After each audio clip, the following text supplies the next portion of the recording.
Hello and welcome on back to SuperJump 2, brought to you by Inkling Performance Labs. This is, of course, day 2, and we're heading into the winners' semifinals. I am the Barry, and I have the absolute pleasure of being joined by Mellana today. Mel, how are you doing? I'm doing really good. Just excited to watch some honestly top-tier plays from these top-tier players going into our latter half of this SuperJump 2 tournament. Yeah, and boy, do we have a set coming up. Obviously, we've seen some incredible ones earlier today. Britain Deluxe taking down Hiragi Hinterlander, and an incredible set where Grapefruit took it 3-2. And of course, FT Win coming through with a very strong 3-0 performance. But I have a feeling that this match could see a Game 5, perhaps?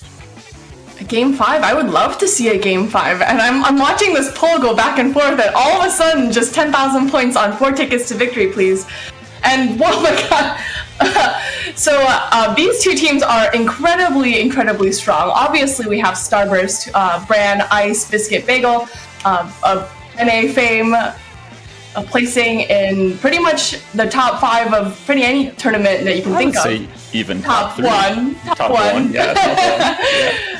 And on the other side, we have 4 tickets to victory, please, made up of some really strong players. We have Isabel, Rhea or Tic Tac, Takoban, Rusu, and Reimaru. 2 of these players are over 3,000 EXP, and I believe it's Reimaru who is probably the best. No. Takoban. Takoban might be the best Squiffer in the world, is what we are to understand. Which, as Squiffer enthusiasts ourselves, we are very excited about that.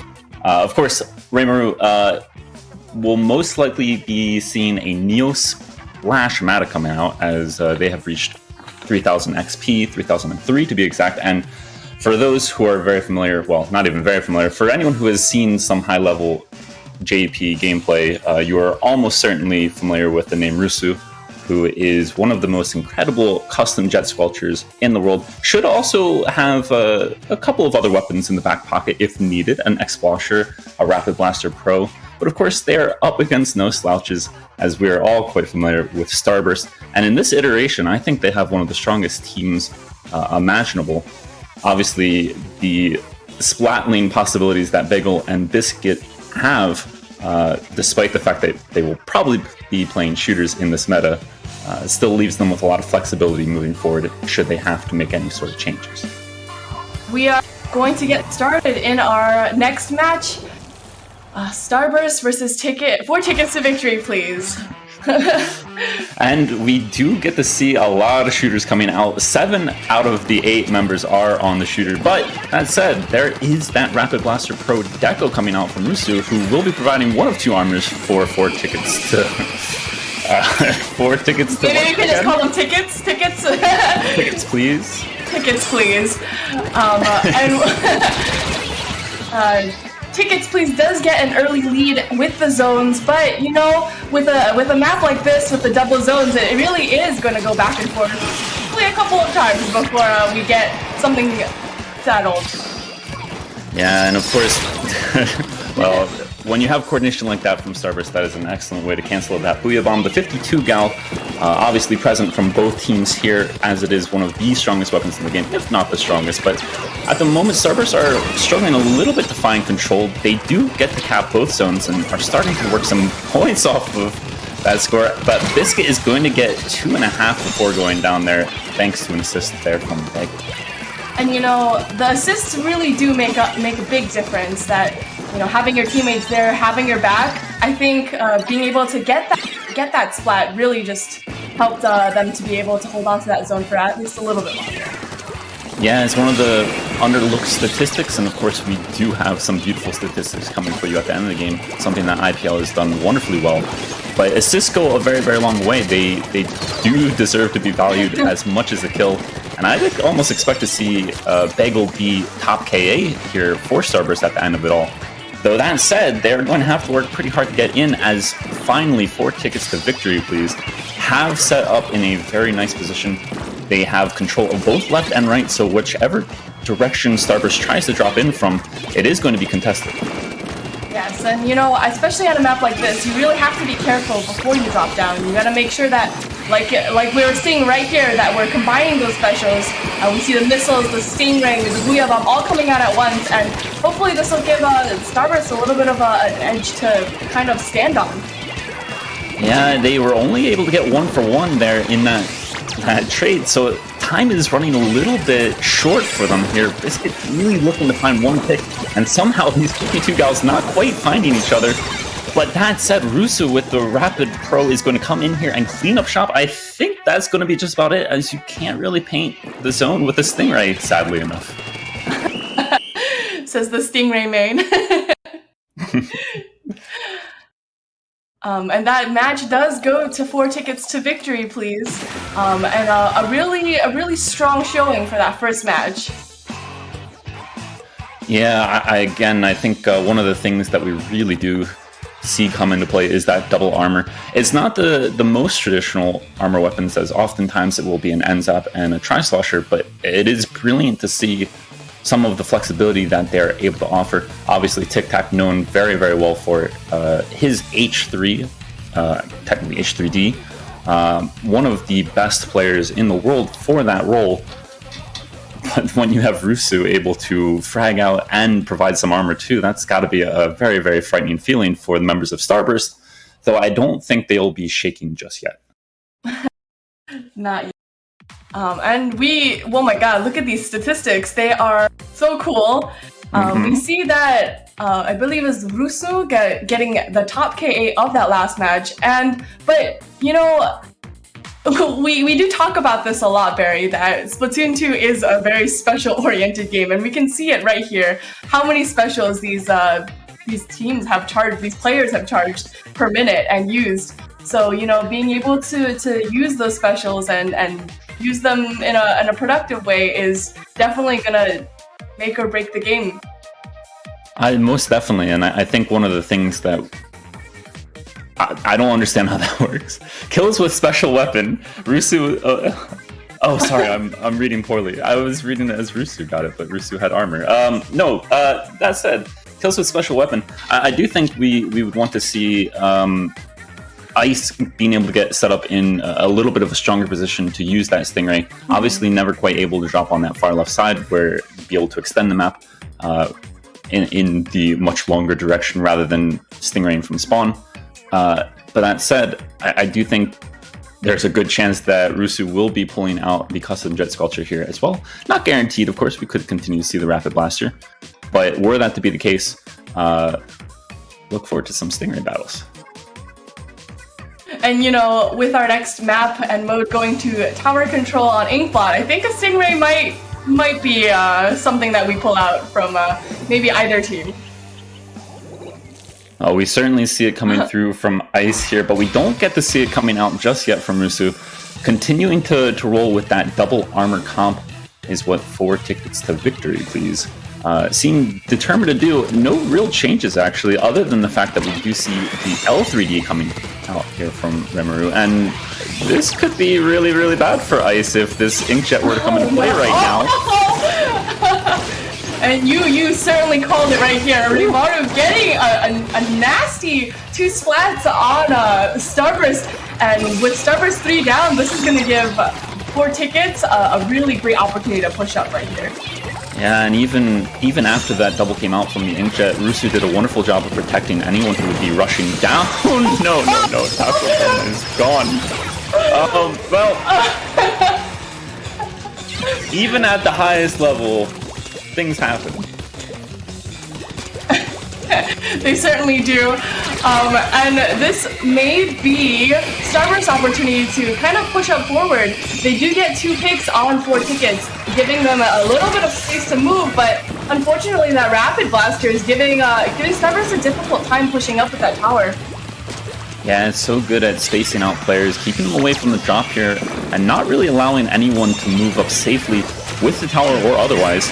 That's something that clearly Starburst needs to focus on getting control of before they're able to really push this. Ice does bring out the Stingray, but I'm not sure that he'll be able to find much with it, as there's a lot of map that is still looking a little bit green. Really hard to find players when they have so much room to maneuver through. Indeed. And you know, but it's still really, it really is like an ink bath out here. We have these trades going off, and Biscuit hoping to get maybe another pick or stop this push.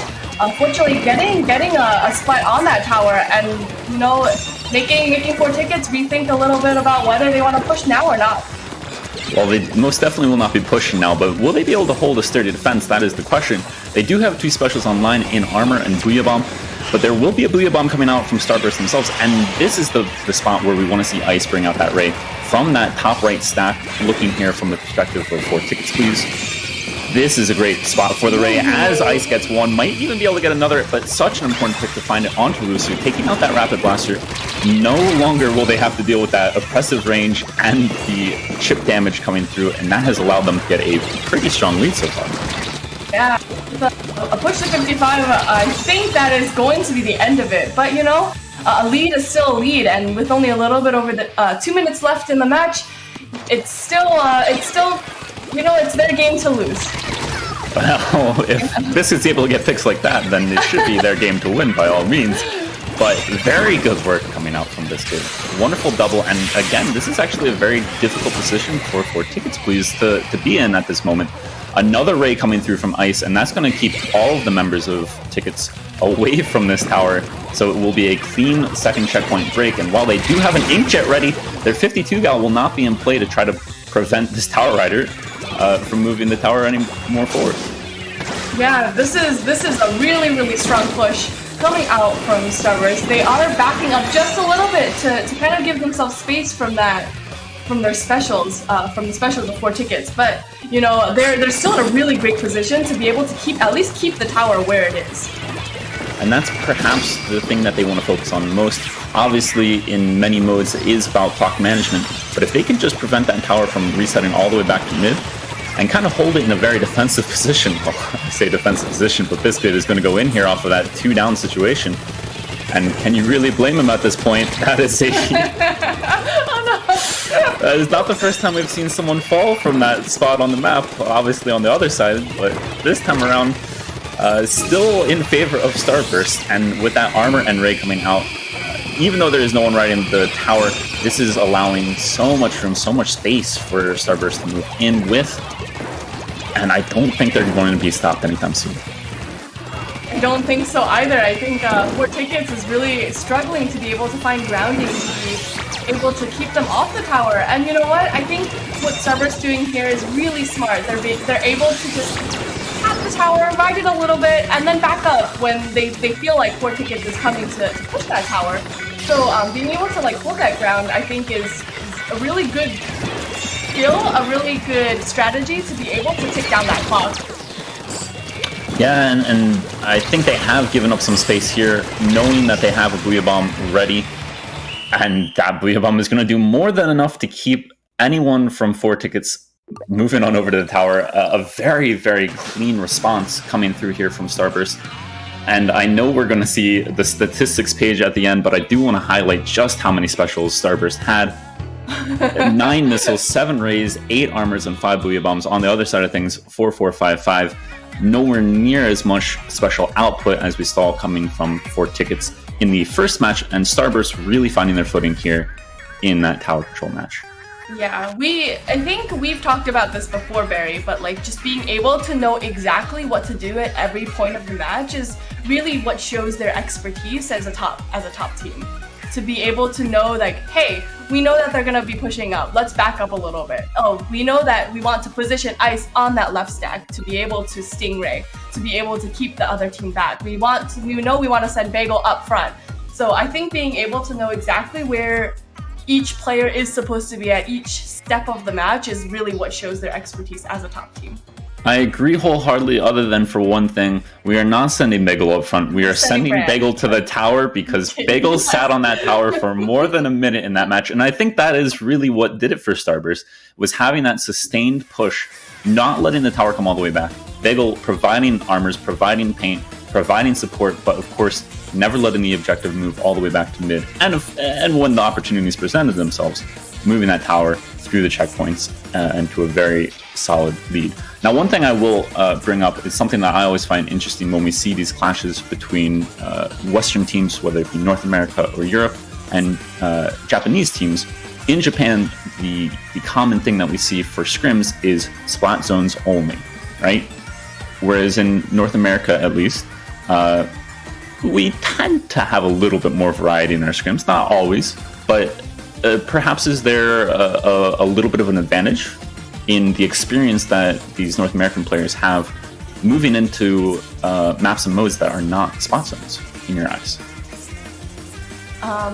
Yeah, I think, being able to have that practice that we have, I think Western teams tend to just have that diversity, and, I think that definitely gives maybe Western teams a little bit of an advantage when it comes to playing non-splat zones modes, but, that's not to say that Japanese teams don't have that expertise in non-splat zones modes, but, practice does make perfect, right?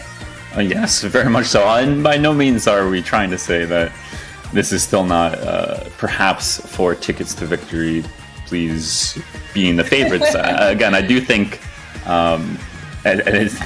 they're very experienced in other modes as well. It's just when it comes down to it, what we do see coming through from the scrims tends to have a little bit more emphasis on splat zones than any other mode.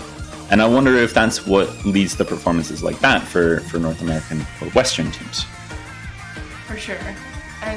But they, in all fairness, Japanese teams do get a lot more practice with splat zones because there are tournaments that really only focus on splat zones too.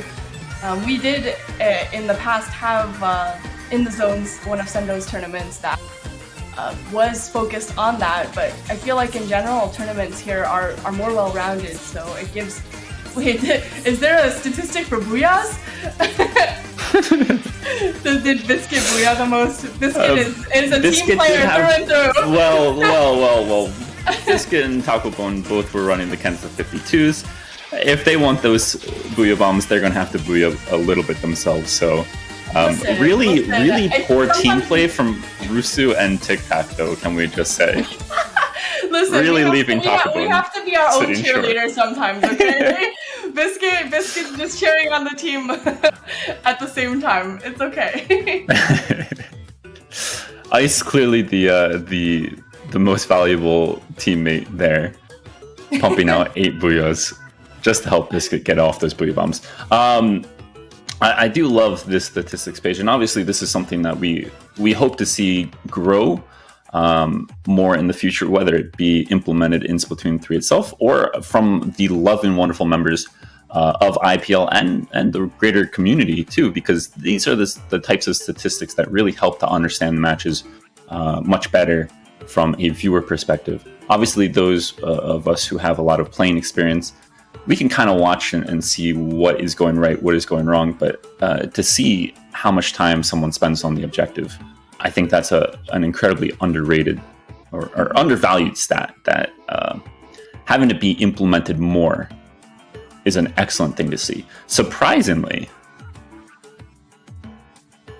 all that talk that I brought up about splat zones, we're not going to splat zones. Oh, we are not going to splat zones. We're actually going to end up at Tower Control Starfish main stage. An interesting pick for sure. Yeah, and this is probably a map that will, I would say, better suit Rusu on the Rapid Blaster Pro Deco. Absolutely prepared to see that get tossed away and bring the custom jet in. But that said, I think the spacing on this map does suit that a little bit better. Doesn't have to worry so much about people pushing up underneath a drop, as it will be a little bit more level footing and can make better use of the high ground. So we will see if there are major composition changes coming through from these teams as we move into this third match of this semi-final set. You're rooting for a Game 5, aren't you, Barry? Of course I am. How would I not want to watch these two teams duke it out for another 2 more matches after this? Moving on in here, though, we don't see too many changes. Rimuru back to the Kenza shot, or Kenza splatter shot, rather than the L3D.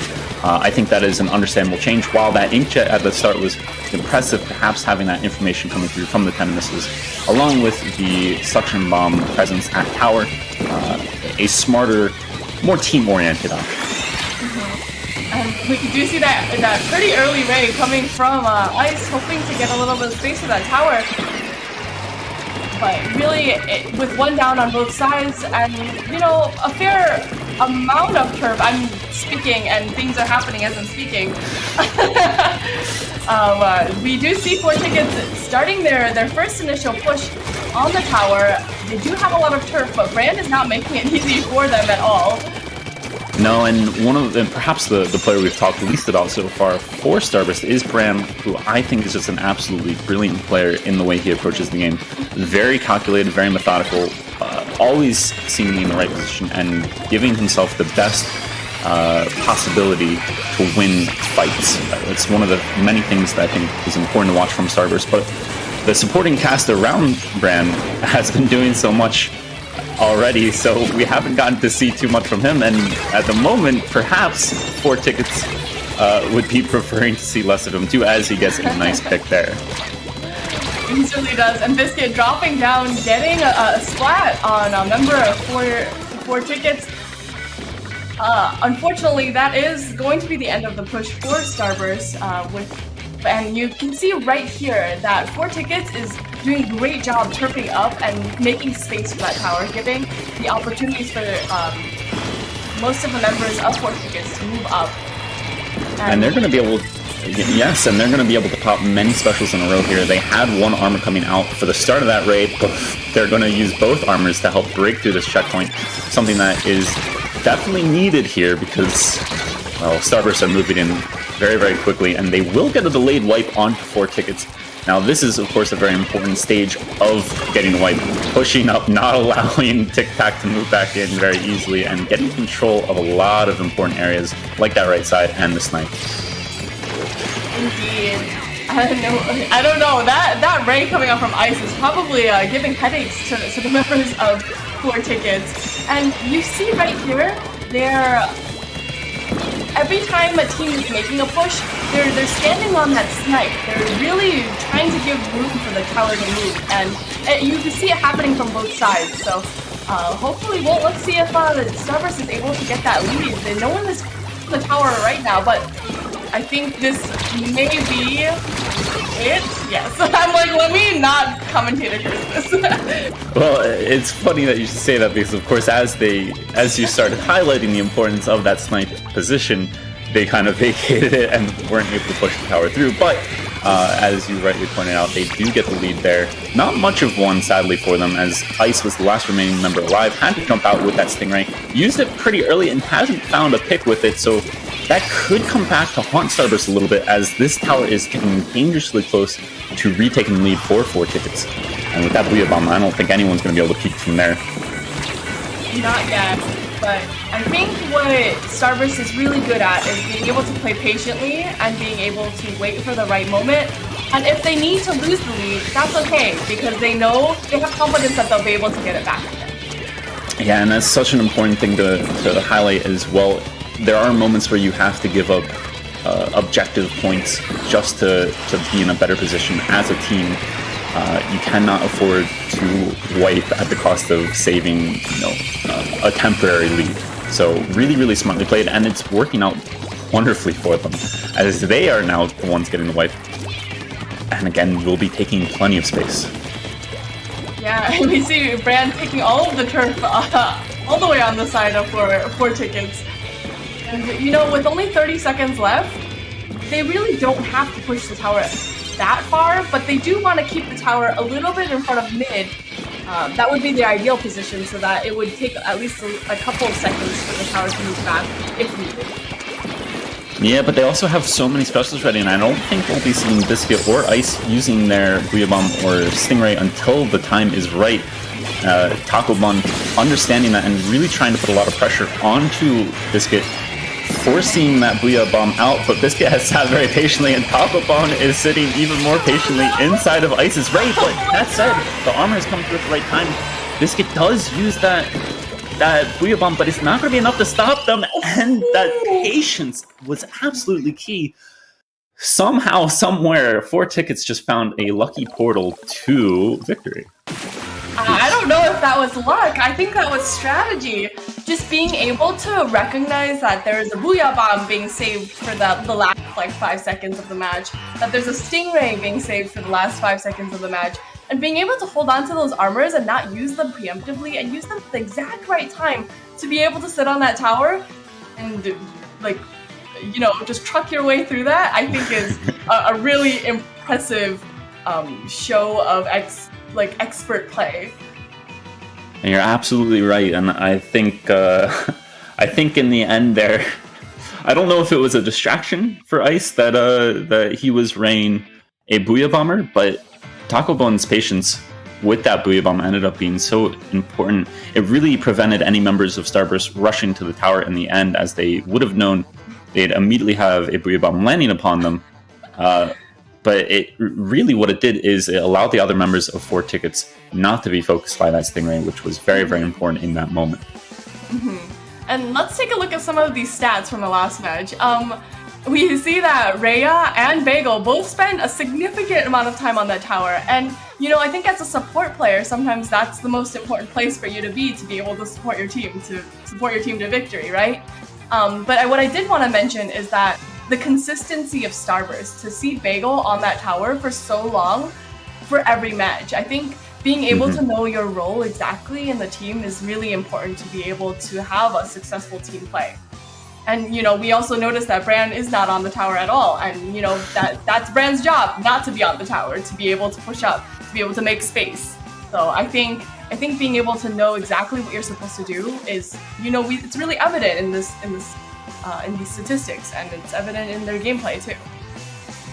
I agree 100%, and I think it's really interesting to see how these players are interchanging for the tower as well, especially when we get to see the actual time spent on it at the end. I'm interested to see how some of these stats would work on a different mode, you know? Perhaps something like, I don't know, Rainmaker? Black Belly Skate Park, perhaps? Yeah, that sounds pretty specific. Yeah. Oh, and here it comes. Here comes the Rusu Custom Jet Sculpture. Ice's Stingrays have been pretty unchallenged so far, but I want to say in the back of Rusu's mind, they must have been thinking, if only I was holding a ray myself, you'd be so dead right now, Ice. But both of them are incredibly good rayers, and while Rusu gets that ray off first, no picks will be found from it. Yeah, we do see a little bit of a comp change coming out from Starburst. I think that was a Biscuit on the splash. So having that splash, to be able to use that Toxic Mist to stop Rainmaker pushes, I think can be invaluable. I agree. I don't know if that was Biscuit with the inkjet or if that was the bomb coming through there from Bran. But speaking of inkjets, Raymaru taking out Ice and that landing too. Oh. No, sorry, the landing. I thought there was an incredible landing kill there, but no. Punished for the recall. Punished for the recall, indeed. And you see this Toxic Mist coming out, really stalling Rhea's push with the Rainmaker.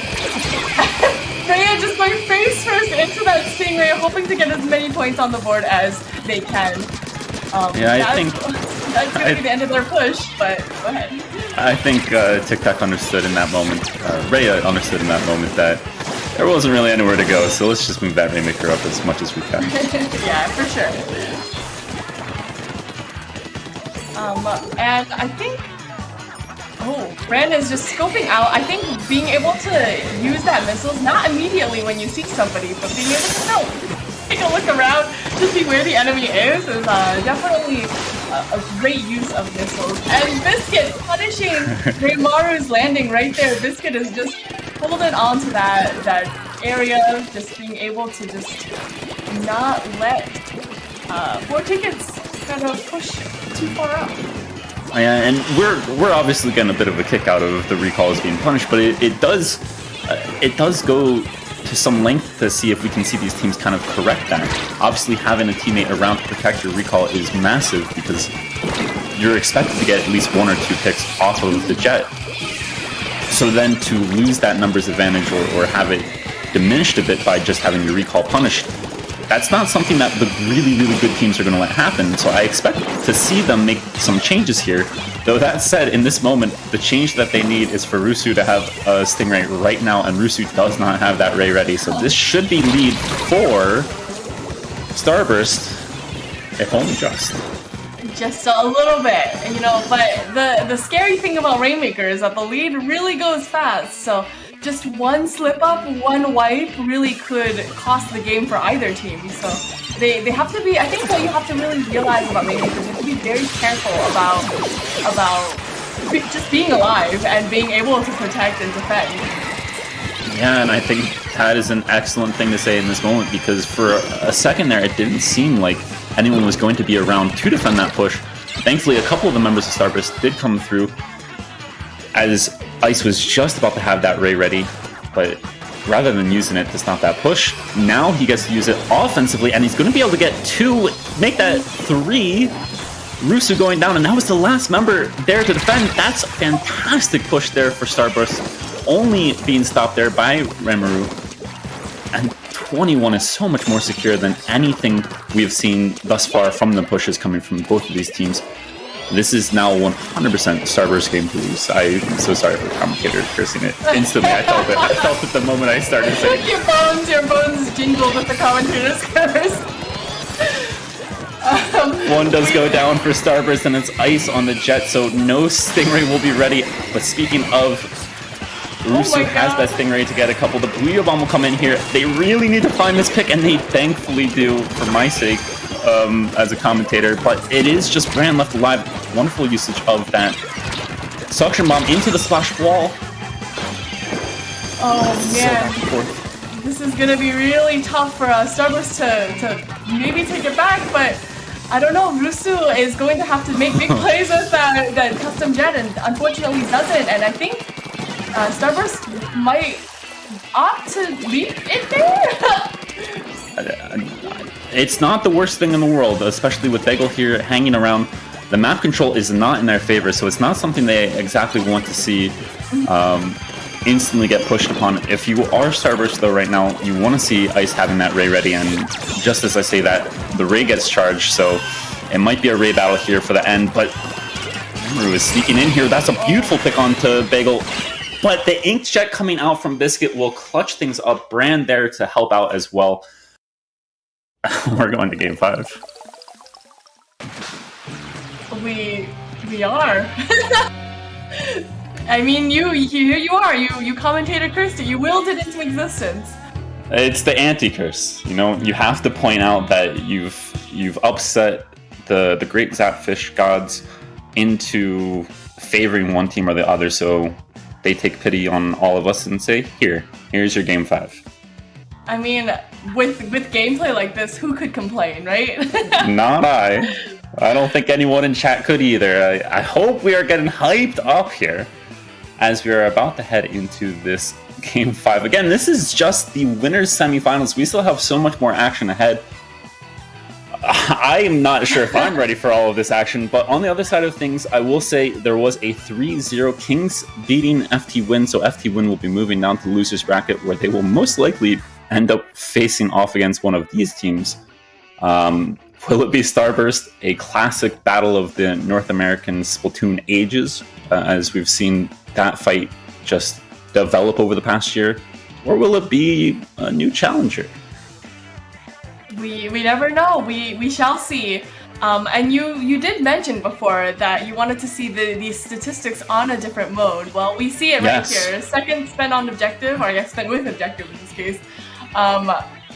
Rhea is almost the only one who picked up the Rainmaker, and Bagel exclusively picked up the Rainmaker on the side of Starburst. So as you can see, their roles are just, it's the same, kind of.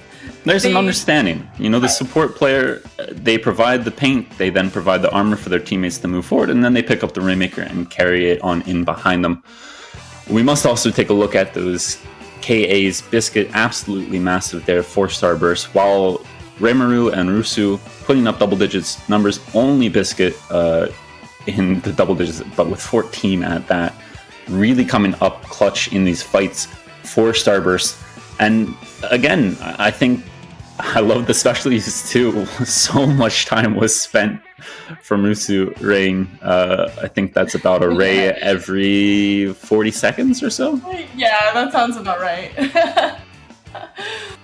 I did want to mention that we got a $10 donation from Diamond. Thank you. Our projected total post fees is $950.91. So thank you so much for your donation. Again, the prize pool here is funded by the community. So if you would like to donate, I believe I'm gonna just go with the assumption that the command is !donate. I would hope it would be something like that. Yeah. So if you would like to support, these players and support just, probably the last major land of Splatoon 2's life cycle, definitely check it out. If you are able to give, go for it. We would love to see it. We would, but what we also do love to see is a return to the Inkbot. This time not on tower control, this time we are back on it at Splat Zones, and these comps are looking a little familiar, wouldn't you say? I certainly, they do look very familiar, yes. But there is one big difference that we're seeing come through. It's the return of the Vanilla Jet Sculpture. Ice opting not to bring in the Ray, understandably, of course, not always the best option for Splat Zones, as we did kind of see early on that Piranha Pit Zones match.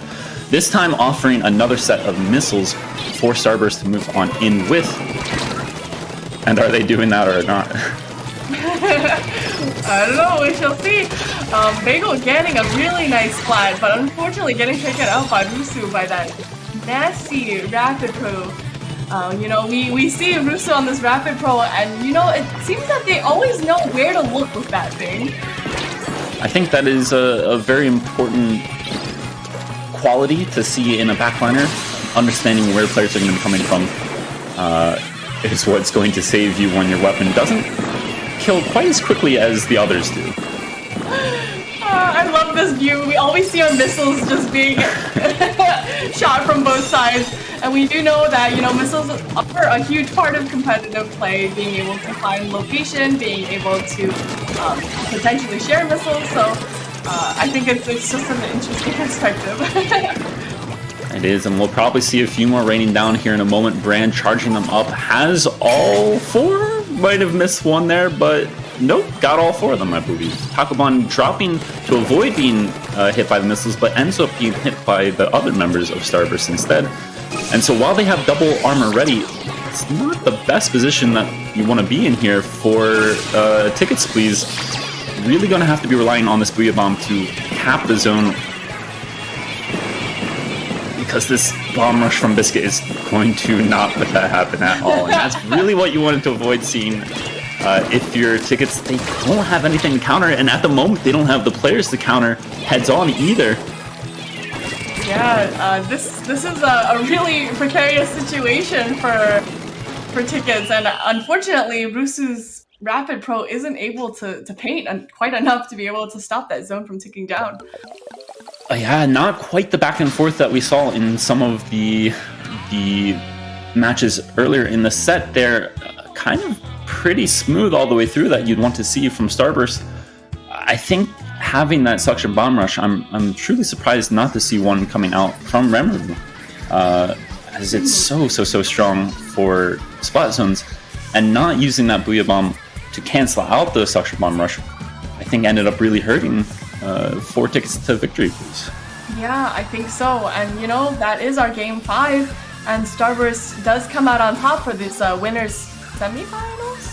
Yes, winners semifinals. So they'll be moving on to winners finals, where they will be facing off against Kings. And we've seen Kings in plenty of tournaments in the past, and they are definitely a force to be reckoned with. So I'm excited to see that match eventually. But for now, we will be going into our losers bracket. We have. I think we are. I'm not actually entirely sure. Looking at the bracket here, I'm not sure what we'll be viewing next. But you know what? Whatever we'll be viewing, we know it's gonna be good. Oh, it's gonna be good. On the other side of things, down in losers bracket, we do see Ice Cube versus I Love Oranges. That's a battle of the EUs. Ice Cube being the Kiver, Gray, Obito, Brian team, and Oranges being the Sendo, Anger, Hypnos, and Stone Hero team. We'll be very interested to see how that turns out. And across from them is Jackpot, who we saw earlier facing off against FT Win, taking on Britain Deluxe Edition. So one of those two teams will be moving on to face 4 tickets to Victory Please. The other one in the other set will be moving on to face FT Win. Whichever match we end up seeing, it will be very, very good. 100%. You know, I'm really looking forward to this. And you know what? Like we've mentioned before, and like Commentators before has mentioned before, this is probably the peak Splatoon play you would see. This is the end of Splatoon 2's life cycle, one of the biggest major lands we've ever had. And, you know, with so many international teams to be able to face off against each other, it really is like the cream of the crop teams playing here right now. Yeah, and I think that's one of the things that, as much as we want majors to be on LAN, as much as we want to go to LANs and face off against each other in person, this is something that just hasn't really been able to happen, thus far anyway, on in-person LANs. Being able to have this clash of the Japanese scene and the North American scene and the Europe scene, to my knowledge, has only really happened through